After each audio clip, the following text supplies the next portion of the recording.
Well, well, well. What will the Mountaineers do at quarterback? We're going to talk about that here today on Between the Eers.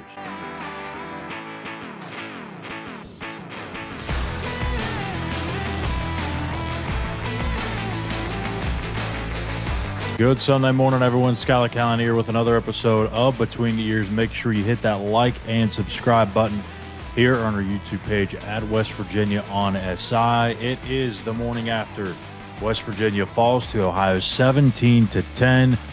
And there's a lot to take away from this one against the Bobcats, specifically on the offensive side of the ball. There's a lot of blame that can be spread around, but I think really this all kind of boils down to the quarterback play. And look, I'm not trying to pick on Nico or Jalen or anybody at that position in particular, even though it's going to sound like it, but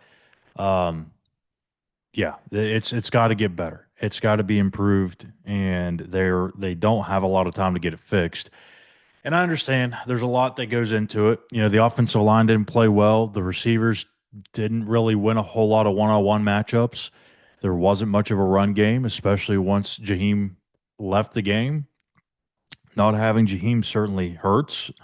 Not having Jaden Bray for a part of the game certainly hurts.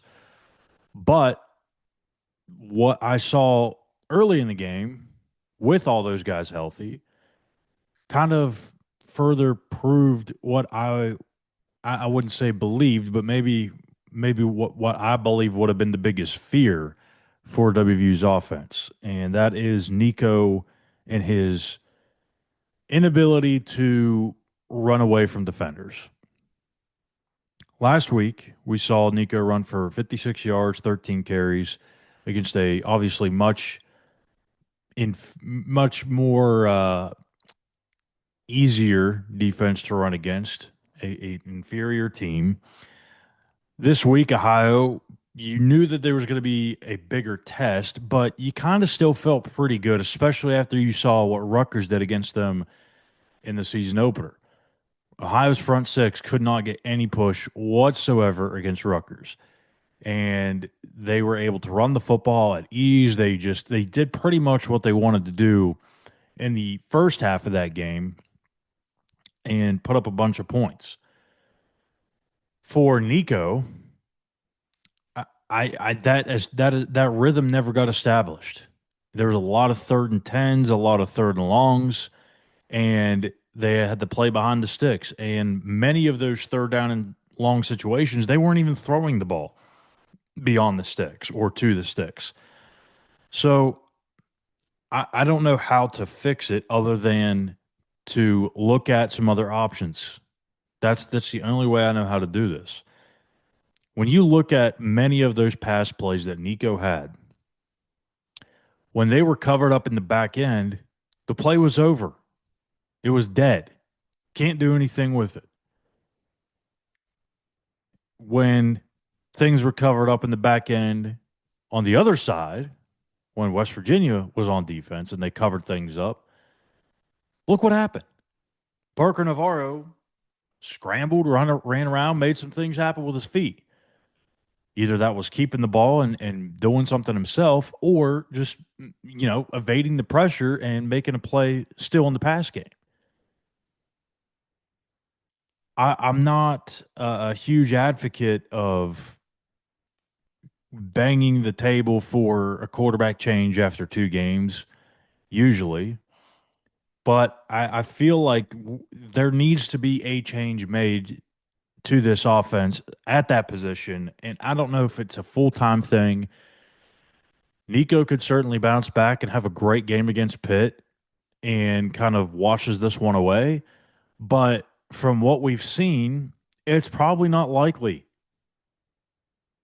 I don't doubt the kid, but there's serious constraints with this offense when he's under center and you don't have Jaheim White. That's the real big factor here. If you don't have Jaheim White, you're a one-dimensional offense if Nico's in the game. There's zero threat to run the ball with Nico. Defenses are going to be inviting Nico to run the ball. If they see a read option, they are sending numbers at the running back. They're not worried about Nico because they know even if he pulls it and keeps it, they still can catch up to him, and it's going to be maybe at most a couple to 3 yard gain. No, he did have a couple of decent runs yesterday, but the big problem for me is those some of those runs came where it was obvious situations like 3rd and long or whatever the case may be, where they were dropping guys in coverage, and he just took off. And you're going to have those where he's going to find those yardage. When it's 1st down or 2nd and 10 or 2nd and 9, 2nd and 13, whatever. And if you're throwing the ball and it's covered up, you got to have a second play off of that. You got to be able to make something still happen. And Nico just could not do that. He could not evade pressure. He couldn't shake guys loose. He couldn't get to the outside. He just could not do it.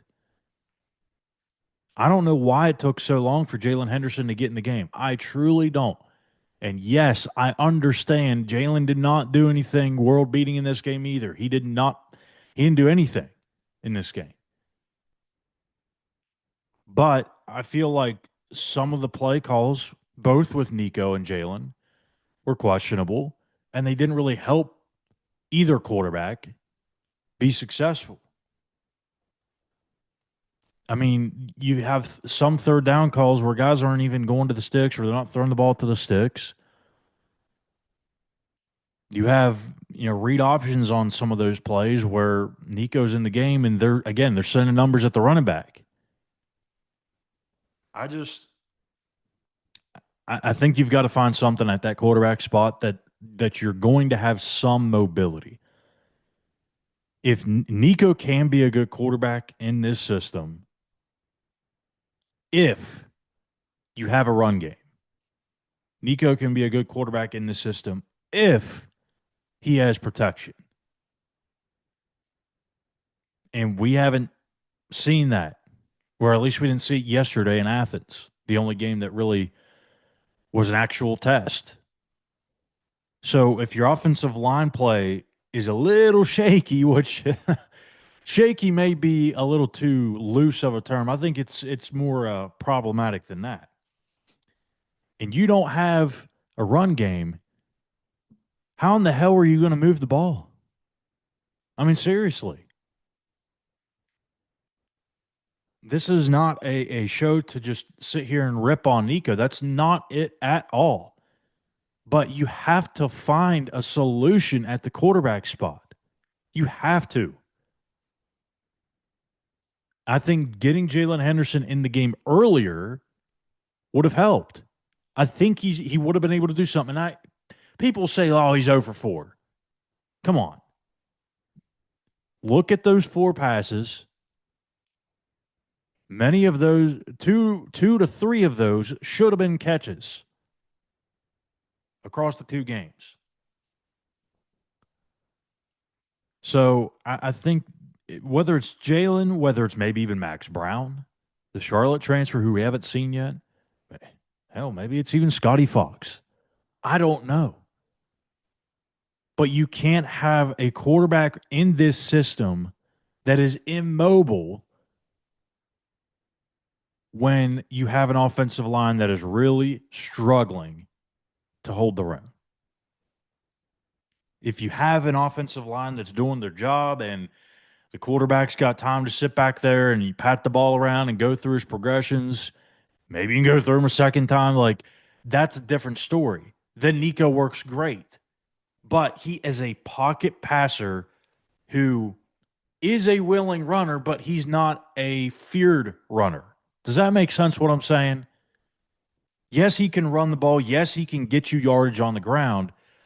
But the defense is not going to be concerned with him. So, again, back to the read options. That's why they're sending numbers at the running back. That's why that's getting blown up. They're not fearing Nico Marchiol. If Jalen Henderson's in the game, there's more fear there. I can promise you that. Even though the numbers wouldn't suggest that he does that at this point, that's the case. You put Max Brown back in there, or Scotty Fox, or Khalil Wilkins, J- Jalen Henderson, one of those guys that can tuck it and really beat you with his legs, that becomes problematic. That helps you cover up some of the issues that you have up front because they can run away from it. The second Nico goes from here to like this, where he's starting to bring the ball down, you kind of feel like the play's done. I mean, let's just be honest. Like the second he tries to, I wouldn't say bail on the pass, but the second that he tries to take a step out of the pocket and run, you don't usually feel pretty good about where that play's going to end up.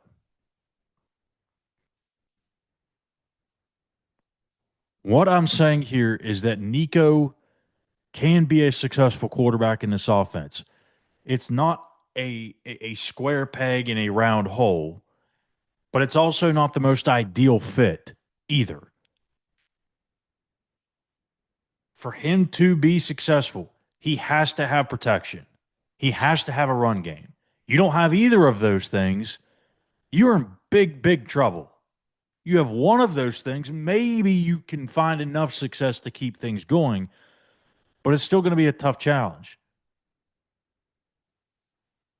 Without both, it's going to be a very, very tough time. Very tough. So is it going to be Jalen Henderson, Max Brown, who Scotty? I mean, I don't know, and I'm not going to pretend to know like I have the solution or like I know what Rich Rod's about to do. But I will tell you this: he is not afraid to play anybody, and that means Scotty Fox. He talked about it last week on his coach's show. Don't forget that comment where he said he's going to play a lot of ball this year. Take that for what it's worth. It could be a lot of practice. Playing in 4 games in a red shirt, playing the bowl game. Well, if you can get to a bowl game now, or it means maybe at some point you just turn it over to him and see what you got. I don't know that you do that this week against Pitt. I think you want one of those veterans to still be in charge of it. But I would venture to say that at some point this season, if things continue to look the way they have on offense, or look the way I should not say have, look the way they did against Ohio throughout this season, you're going to see Scotty Fox. You're going to see him, and not just in a couple of packages. You'll probably see him take over because you need to have something to build on. And right now, after this one test, it doesn't look like you have an answer at the position. It just doesn't. Nico can be successful in this offense. I'm telling you, he can be successful in this offense. If he has protection, if he has a run game. So if he doesn't have that, he's not going to win you a bunch of games. I'm sorry, he's just not. He needs some help around him. You could say that about every quarterback, but with the way that this system works and what they ask out of the quarterback, they need a mobile guy. So I don't know. Like I said, I'm not going to pretend to know the answers. We'll just see how it plays out. I would expect against Pitt that we're going to see multiple quarterbacks and see them early and not wait until the third quarter. Because that's the other thing here too, folks. When you go 100 miles an hour on offense and you're not moving the ball, partially because, hey, you don't have mobility at quarterback to maybe, you got something covered up on 3rd and 7 and there's nothing there. Is the play over, or could you have somebody back there that can maybe make something happen with his legs? And just like Parker Navarre did on countless occasions, Run for it, get the first down, keep the offense on the field. That wasn't there yesterday. And it's not going to be there under those circumstances. So when that continues to happen, and it happens, and it happens, and it happens, and it happens, and it happens, and it happens, you get 40 minutes of time of possession for the opposing team. So help your defense out, man. If you're going to go 100 million miles an hour, then you've got to find a way to get more athleticism, more mobility at the quarterback spot. You have to. That doesn't necessarily mean you pull Nico completely and say, go sit on the bench, you're not playing at all. But you can split the time up. There are times where you can just go, hey, we're doing a true 2 QB system. It's not ideal, but listen, folks, it's year one. You have 81 new players. You're not going to the national championship in year one. If you had that expectation, sorry, but you're going to be disappointed. It doesn't matter what the quarterback situation looks like this year, because it's just not it's not going to lead to a college football playoff or a national championship. You're just trying to find an answer there and find ways to stay competitive and maybe win some games. Hanging back there with one guy mainly just because he's been here or because you want to not go into a true 2 QB system, that's ridiculous. You've got to find an answer. And I believe that's Rich Rod knows that. And he's well aware. He's not afraid to rotate those guys in there. And I think after what we saw on Saturday, he's even more likely to rotate those guys in from here moving on. At least he should be. I don't know. We'll see. Oh, boy. What a game. Let me know what you guys think should happen in the comments section here on YouTube. What quarterback would you start? Should Nico Marchiol continue to play? What quarterback should play if they do go to 2 or maybe even a 3 quarterback system? What is the perfect solution for this Mountaineer offense? Let me know your thoughts in the comment section. I'll chat back and forth with you in there. And we'll be off tomorrow. We'll come back for episodes on Tuesday and Wednesday. We'll have the Walk Thru GameDay Show on Thursday and postgame, obviously, right after the Backyard Brawl on Saturday. So thank you guys for tuning in. Make sure, again, you hit that like and subscribe button, and we'll see you back here on Tuesday. Take care.